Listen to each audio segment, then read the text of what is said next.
Everybody. So when we last read in Hatchet, Brian had found a shelter, and so it's like this rock overhang where you can crawl back underneath the rock. So it's pretty protected. He'd also found some berries, and he ate quite a few of them, and then he also brought some back to his shelter with him. He was trying to get some sleep, still no fire, so the mosquitoes are bugging him at night.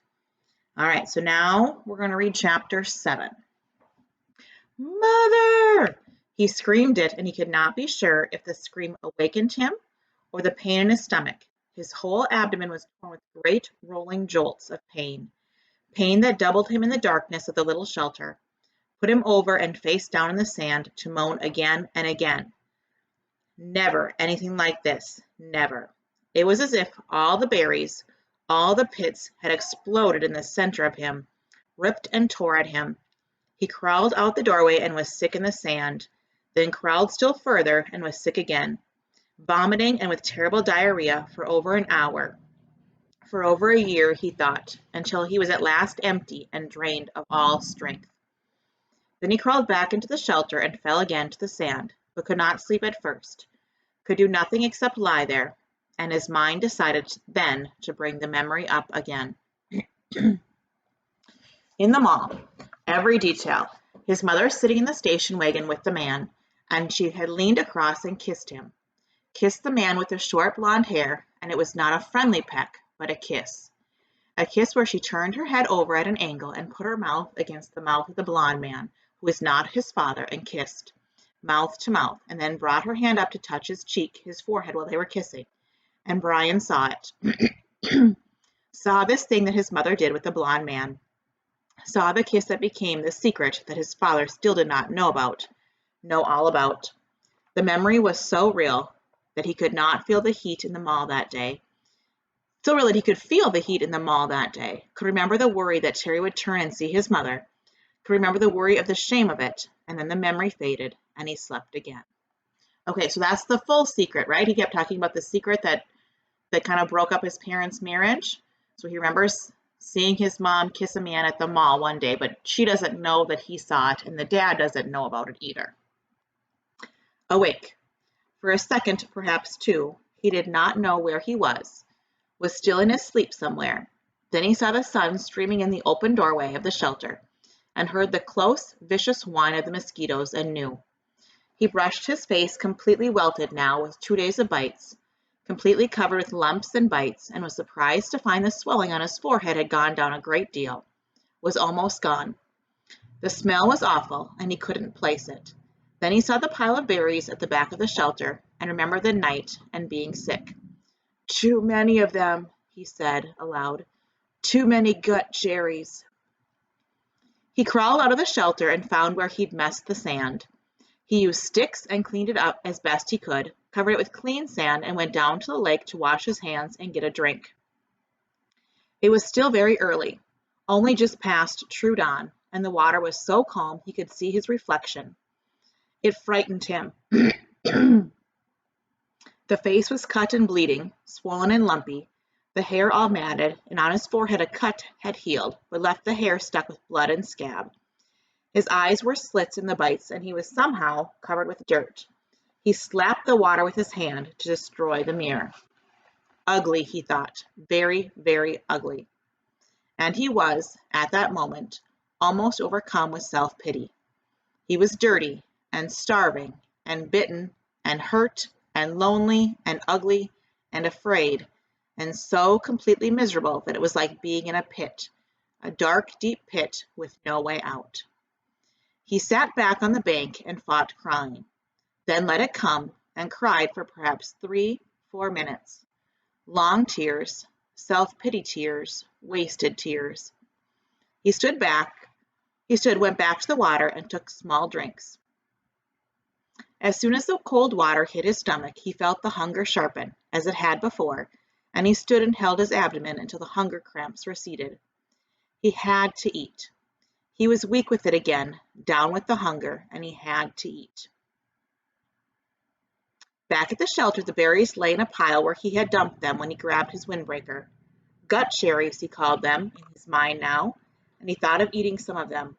Not such a crazy amount as he had, which he felt brought on the sickness in the night, but just enough to stave off the hunger a bit. He crawled into the shelter. Some flies were on the berries, and he brushed them off. He selected only the berries that were solidly ripe, not the light red ones, but the berries that were dark maroon, red to black, and swollen in ripeness. When he had a small handful of them, he went back down to the lake and washed them in the water. Small fish scattered away when he splashed the water up, and he wished he had a fishing line and a hook. Then he ate them carefully, spitting out the pits. They were still tart, but had a sweetness to them, although they seemed to make his lips a bit numb. When he finished, he was still hungry, but the edge was gone, and his legs didn't feel as weak as they had.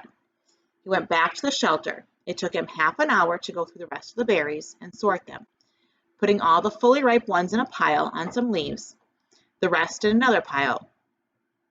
When he was done, he covered the 2 piles with grass he tore from the lakeshore to keep the flies off and went back outside. They were awful berries, those gut cherries, he thought, but there was food there, food of some kind, and he could eat a bit more later tonight if he had to. For now, he had a full day ahead of him. He looked at the sky through the trees and saw that, well, there were clouds. They were scattered and did not seem to hold rain. There was a light breeze that seemed to keep the mosquitoes down, and, he thought, looking up along the lake shore, if there was one kind of berry, there should be other kinds, sweeter kinds. If he kept the lake in sight as he had done yesterday, he should be all right, should be able to find home again, and it stopped him. He had actually thought it that time. Home. 3 days, no 2, or was it 3? Yes, this was the 3rd day, and he had thought of the shelter as home. He turned and looked at it, studied the crude work. The brush made a fair wall, not weather-tight, but it cut most of the wind off. He hadn't done so badly at that. Maybe it wasn't much, but also maybe it was all he had for a home. All right, he thought, so I'll call it home. He turned back and set off up the side of the lake, heading for the gut cherry bushes, his windbreaker bag in his hand. Things were bad, he thought, but maybe not that bad. Maybe he could find some better berries. When he came to the gut cherry bushes, he paused. The branches were empty of birds, but still had many berries, and some of those that had been nearly red yesterday were now a dark maroon to black, much riper. Maybe he should stay and pick them to save them. But the explosion in the night was still much in his memory, and he decided to go on. Gut cherries were food, but tricky to eat. He needed something better.